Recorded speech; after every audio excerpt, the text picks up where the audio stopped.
ఇప్పుడు మనం పిచ్చేసి ముద్దలు చేస్తాం.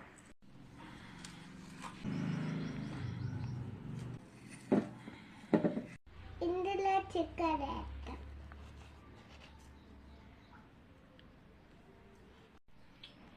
ఇప్పుడు దీన్ని మనం జ్యూస్ చేయాలి.